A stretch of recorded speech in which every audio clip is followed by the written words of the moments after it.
রাকিব 500 টাকার নোট। এই কি করতেছিস তুই এগুলা? কি করব? 500 টাকার নোট। সমস্যাটা হইলো কি টাকা পয়সা পাইলে কখন রাস্তায় ওই যে কি তুই পকেটে ঢুকাই দিছিস কি? পকেটে না, এটা তোর কাছেই রাখ। আচ্ছা আচ্ছা আচ্ছা। 500 টাকাটা যদি তুই হাতে নিলি, এই বেটা এদিকে টাকা, বল।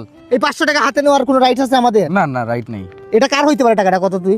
কোনো গরিব মানুষের হইতে আর পারে। যদি আমি যদি বলি কোনো এক মায়ের অপারেশনের টাকা এটা, আমি যদি বলি কোনো এক রিক্সা ড্রাইভারের টাকা এটা, হইতে পারে। আমি যদি বলি কোনো এক চিকিৎসার এই 500 টাকার জন্য আটকা গেছে, সে হয়তো বাইতে দিত, আমি যদি বলি ওই মানুষের এই টাকাটা। হইতে পারে। আমরা স্কুলে যে কি শিক্ষা নিছিলাম? কি শিক্ষা নিছিলাম? কি শিক্ষা নিছিলাম? যে রাস্তায় কোনো কিছু পাইলে যেন স্কুল বাদ দে, মা বাবার উপর আর কোনো শিক্ষা আছে? না, না, আর কি। মা বাবা কি শিখাইছে? শিখাইছে যে রাস্তাঘাটে মানে কিছু যদি পাই আমরা তাইলে হাতে নিব না আর কি। তবে একটা উপায় আছে।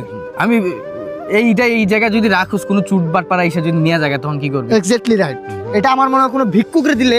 একবারে সঠিক কথা বলছিস, মানে তোর কথাগুলো আসলে যৌক্তিক কথা। কোনো একজন ভিক্ষুকরে যদি টাকাটা দেই আমরা, তাহলে কাজে লাগবে। চলো চল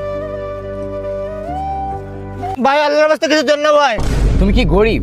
ভাই গরিব মানে পুরা গরিব তুমি কি ভাত পাও না? না, সম্ভবই না। মানে তোমাকে আমি 500 টাকা দিলে তুমি তো মানে খুশি? পুরা খুশি ভাই। তুমি তো ভিক্ষুক। জি ভাই। এই নাও 500 টাকা। ভিক্ষার পর্ব শেষ, খাই আসি।